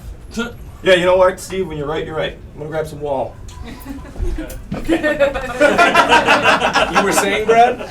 Yeah, so my buddy Jeff's wife, she's pretty hot, so I start walking up on her, I start peeing all over her shoes because I think we should be together, right? Well, Jeff just starts freaking out and he starts shaking me, so I fucking punch him in the face and I drop that bastard.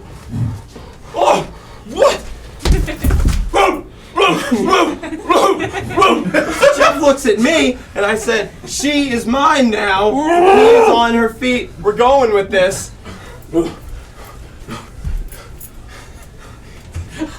Get up.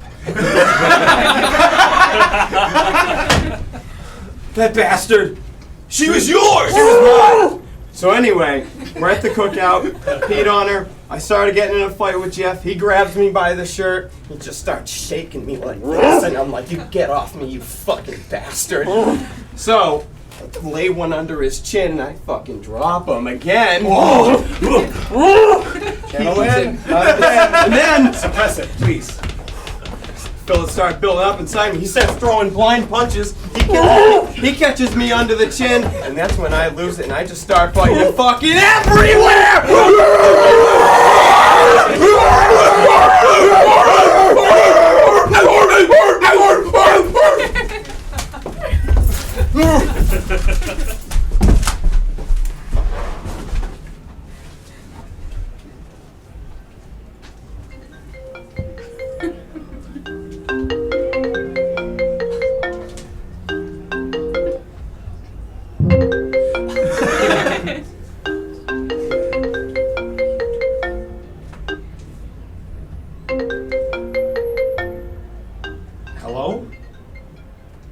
Hello, this is your hourly Salvador Dali interest phone call. Are you still interested in Salvador Dali? Yes. I thank you for your prompt response, and I will speak to you again in 59 minutes. Well, thank you for being interested in my interests. You're welcome. The end.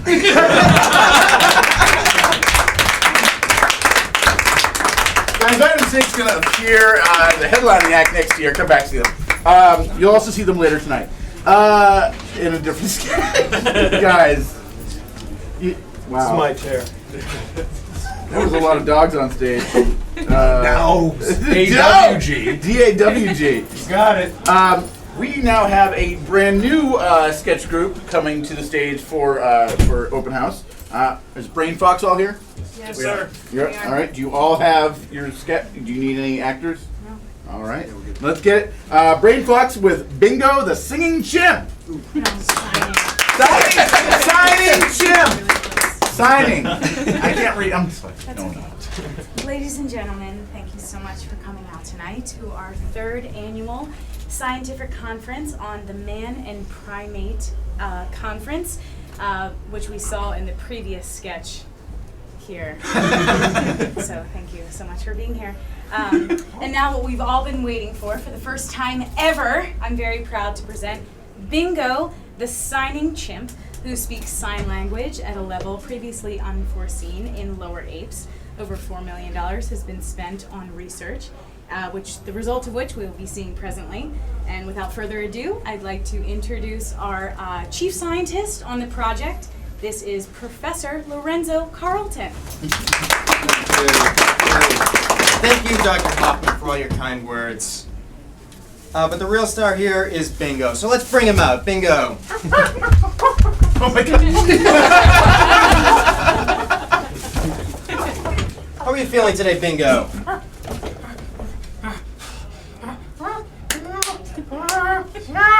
Oh, Bingo is saying that he's very excited to be here, especially since he's with his best friend.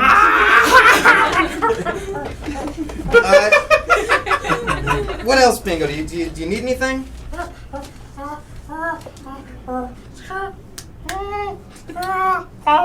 Oh, Bingo is saying that he doesn't want a banana? Oh, he does! Oh, he does want a banana!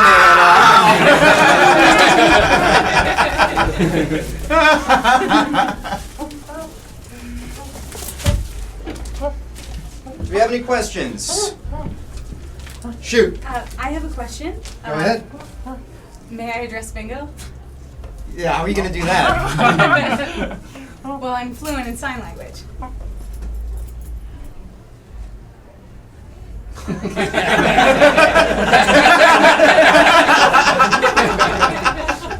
Professor? Yeah, sure. Ask away. Bingo can answer any of your questions. Keep in mind, as a chimp, he speaks with a different accent than a person would. Accent? Yeah, a monkey accent. Are chimps apes? What's your question?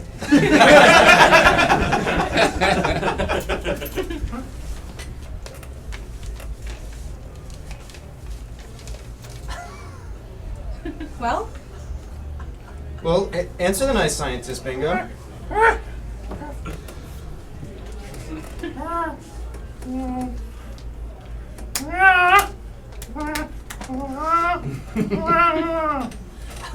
So I hope that answers any of your He just said he sticks pancakes up his butt. I don't think Bingo understood the question.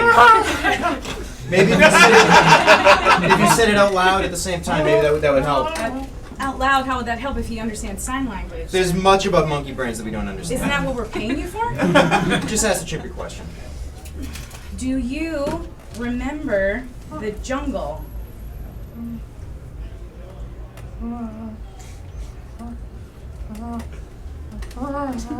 First word. Hey, chimp. Bingo. Bingo. Bingo. Okay. Second word. Earlobe. Oh, sounds like.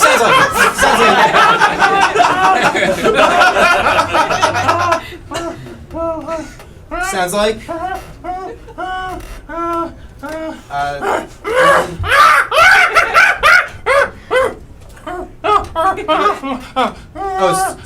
Sexy lady. Oh, eight, number eight. Sounds like eight. Hey, Bingo, hate the jungle. Well, thank you, Professor Carlton. As you can see, That's not sign language, it's charades. Well, maybe it's not sign language in a literal sense, but this monkey doesn't understand sign language at all, does he? well, technically he's an ape. Damn it, Carlton! What did you do with all that time? You spent 6 months for 6 months and $4 million. Where did all that money go to? Excuse me, does someone order like 20,000 pounds of bananas? You spent all that money on bananas. Not just bananas. Is Bingo wearing a Rolex? All right. I'm sorry. So maybe we didn't learn any sign language. We're planning on it, but the first day at book, it was just so boring. And then after lunch, we were both kind of tired, and we played some Nintendo Wii. And, I don't know. We just sort of shut the breeze for a while.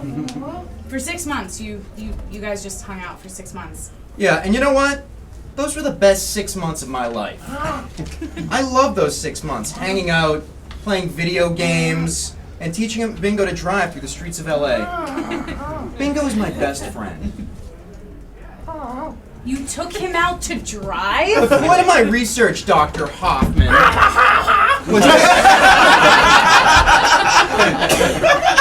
was to study the link between man and ape. So maybe I didn't teach Bingo how to speak any sign language, but didn't we find the deeper link? No, you didn't. You just wasted $4 million of government money. I think we're screwed.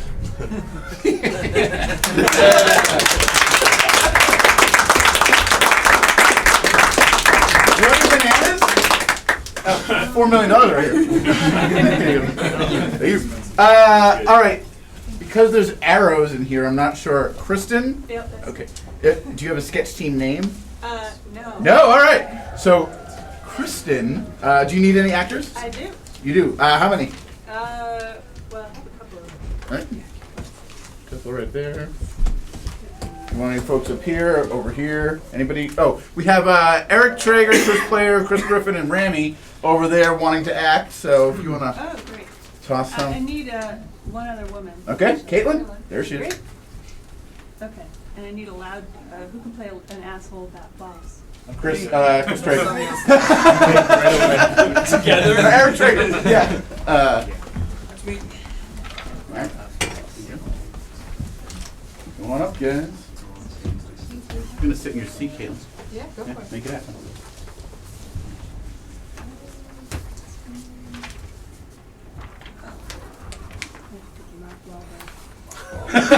You're Mark Wahlberg. You're not on stage yet, Oh, do you need all those We chairs? need like chairs set up, or we're at a conference room too. Okay. So. Like in a semicircle? Yeah, sure. All right, cool. Boss can stand in the middle. Yeah, so cool. we're sitting. All right. And the name of this sketch is Blowcorp's Next Big Thing. All right, douchebags, let's get this fucking meeting started. Listen close and take good notes, because I'm only gonna say this once, okay? Our latest research is in, and Blowcorp is moving in a new direction. What direction? Shut up! I have one word for you people. One word that describes the next big social trend and our new direction, and that word is... Yes, that's right, nipples. We all have them for some fucking reason. Nipple awareness will be peaking next year, and Blowcorp is prepared to drop 35 million big ones on this nipple thing. And by big ones, you mean... Dollars, Greg. $35 million.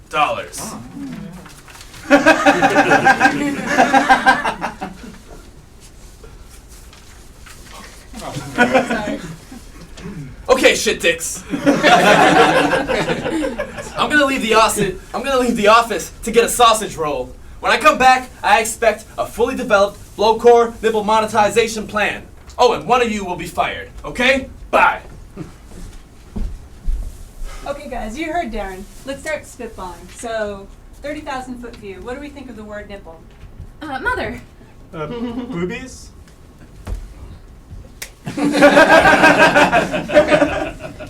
Let's grow up and focus.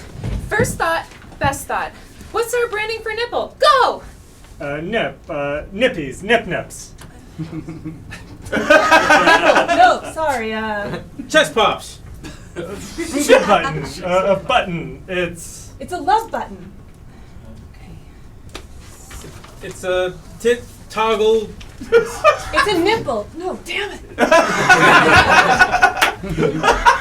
Okay, guys, think about your nipples. What do nipples need? They need moisture, like a bomb. Good. But think laterally. You're a nipple. What does nipple want? Love. Nipple wants love. Protection. I want to feel safe. I'm a sensitive nipple. Sometimes I just want you to stop touching me. Good. Moisture, safe, stop. Okay, Okay, come on, guys. Let's get kinesthetic. Nipples. Okay, we need a Nipples. celebrity spokesperson. Halle Berry? Think outside the box. I think we need a dude. Yes. Benedict Cumberbatch. Hot, good nipples. No, we need someone who appeals to straight men. Just put him on a spaceship. Straight men like spaceships. Mark Wahlberg has 3 nipples. Is that true? Oh, yeah, totally. He's proud of his 3rd nipple. It's perfect. Oh, and I love his sexy Boston accent. Hi, I'm Mackie Mac from Dorchester. Yum. Okay, we've got Love Button, Moisture, Stop, Spaceship, and Mark Wahlberg. All right, cheese fuckers. Blow core nipple plan. What have you got? Well, Darren, I think you're going to be excited by our... Amanda, you're fired for being so confident. Get the fuck out of my boardroom, you backbone-having, confident piece of shit. Peter, what's the plan? Darren, we're really pushing the envelope on this one, but I believe we have Blowcorp's new nipple campaign, and it looks like this.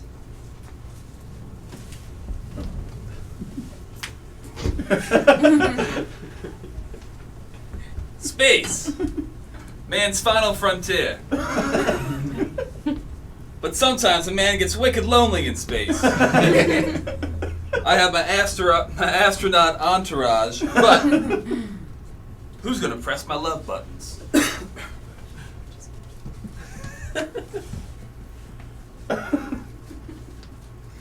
Don't worry, I've got protection.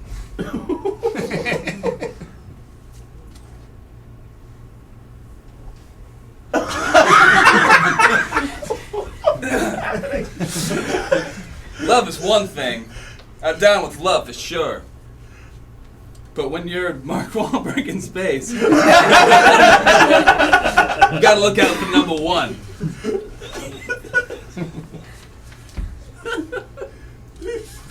Blowcorp moisturizing love button protection strips. Because safety matters, alright?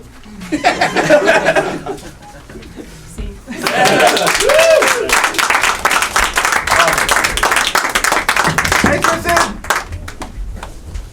Everyone take your seats. All right.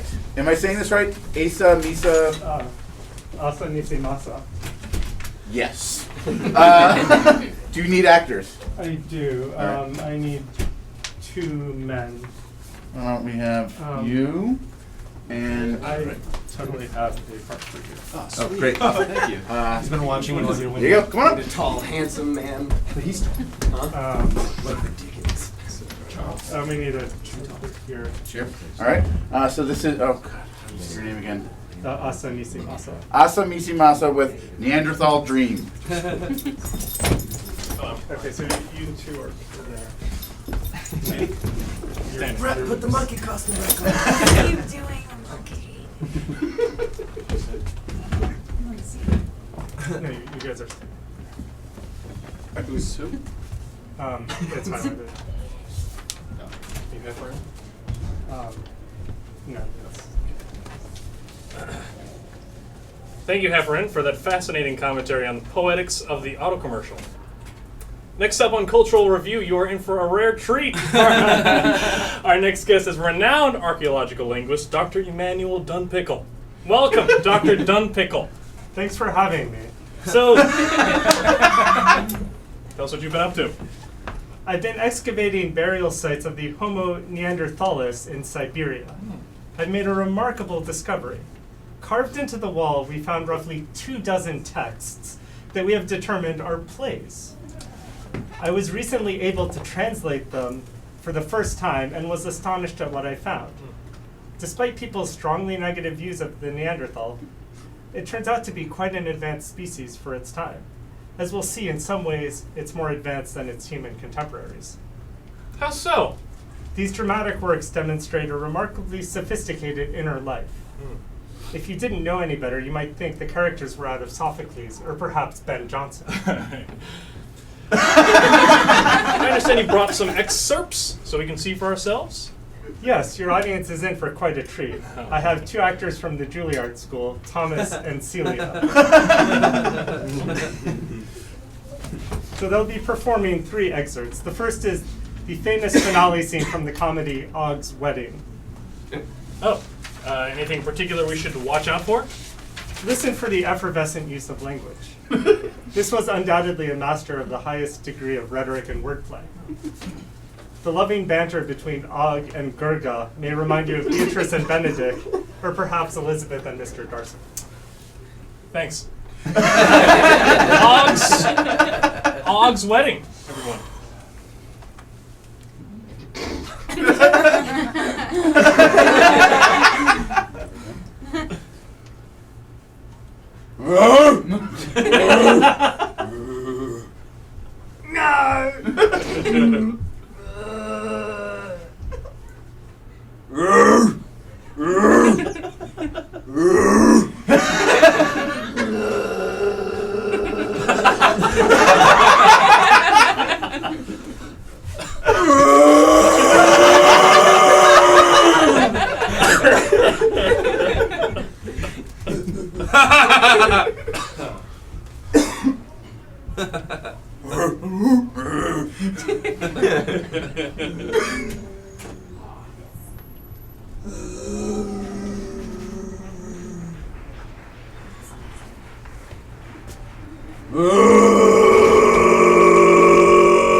That was brilliant.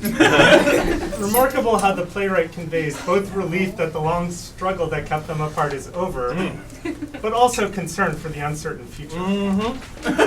That truly was not the work of an amateur. You're absolutely right. What's the next piece we're going to see? The satire of Queen Unga. Oh, so now would Unga have been played by a woman, or would she have been played by a male actor, as was the case for much of the history of human drama? Excellent question. Thank you. We don't know much about the performance practice in that regard. While our knowledge has advanced remarkably, it is a reminder that there's still much we don't know about our primate cousins. So, tell me about Queen Unga. This scene is from the end of the play. There have been several disasters befalling the Neanderthal tribe during her reign. The scene we're going to watch is the rightly famous solar eclipse scene. Ah, excellent. The satire of Queen Unga.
Incisive.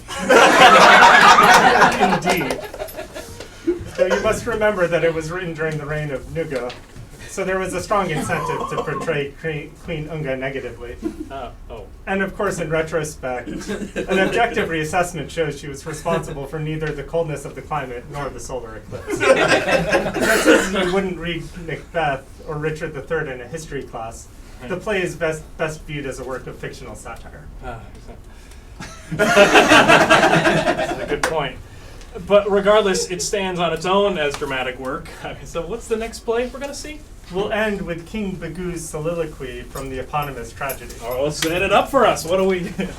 So this is from the start of Act 2, after the king learns of the murder of his son by the devious Lord Gruga. This sets into motion the series of events that ultimately ends in Bagu's own death. Notice how you can see the beginnings of his slide into madness. It's very subtle. You have to pay attention. The tragedy of King Bagoo.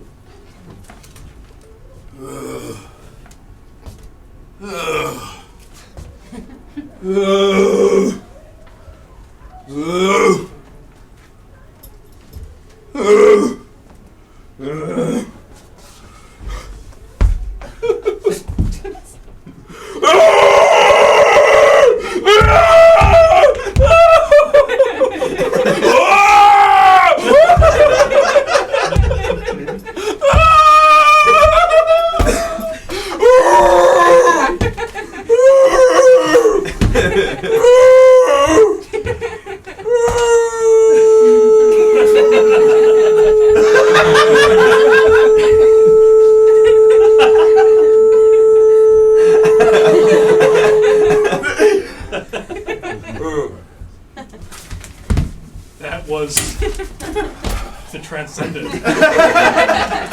You know, it's fascinating, like the parallel between this scene and the Great Storm scene from King Lear, with his dramatic speech. Indeed. It's almost enough to make you wonder if there was a Shakespearean, if Shakespeare could read Neanderthal, or perhaps if there was an Elizabethan edition that we weren't aware of. Oh. That would certainly change the way we appraise Shakespeare and really all of human drama. I'd like to thank Thomas and Celia, you both, and Dr. Emmanuel Dunpickle, of course. Stay tuned. After this station break, Dr. Gimbal Palmstraggle will illustrate for us the fascinating world of ape finger painting. Okay,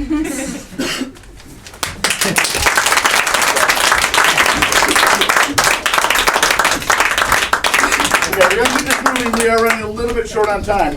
Tim Sullivan, are you here? Yeah. Hey. Hi. Do you want to act in this, or do you want other people to? I was going to have someone else. Okay, great. So Tim Sullivan, what's the name of it? Blind awareness? Well, yes. Okay. So, I guess just a guy and a girl. Guy and a girl.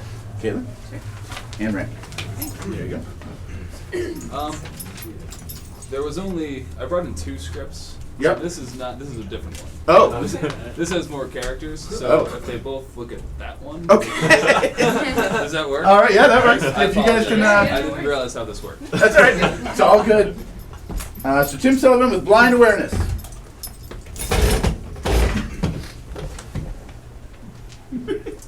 Hello. Hi. Beautiful day today, don't you think?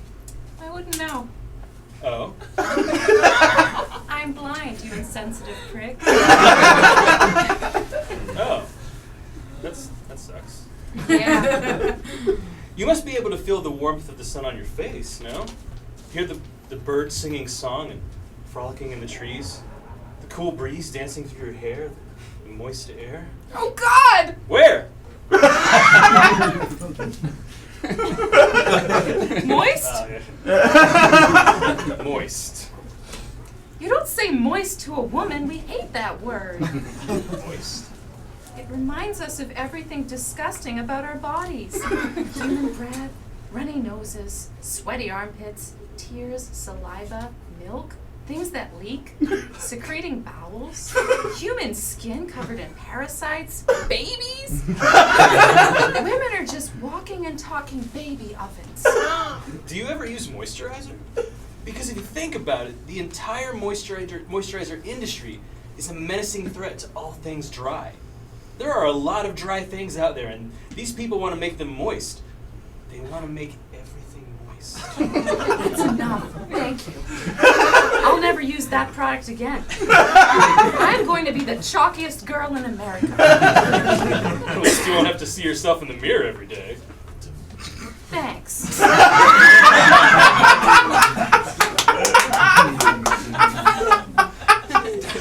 Have you always been blind? No, I'm actually new to it. I used to be an optometrist. I was a victim of a hate crime. A hate crime? A hate crime. There are a lot of people out there who don't think people with bad vision should be helped. They think that Darwin made them that way for a reason, and that they are meant to suffer mildly their entire life, running over mailboxes and cats, not being able to help it. They think that leaving people this way will eventually thin out the populace the way it was meant to be. And they hate optometrists. They came to my office one day protesting glasses. Got out of hand. I never do it, but I ran outside and yelled back, "Get out of here, you animals! These humans have just as much a right to 20/20 vision as the rest of us." They surrounded me. That's when I knew that I'd made a mistake. The lackeys held me down while their leader sucked my eyeballs out of their shop vac. Oh my God! They made a spectacle of me. What happened?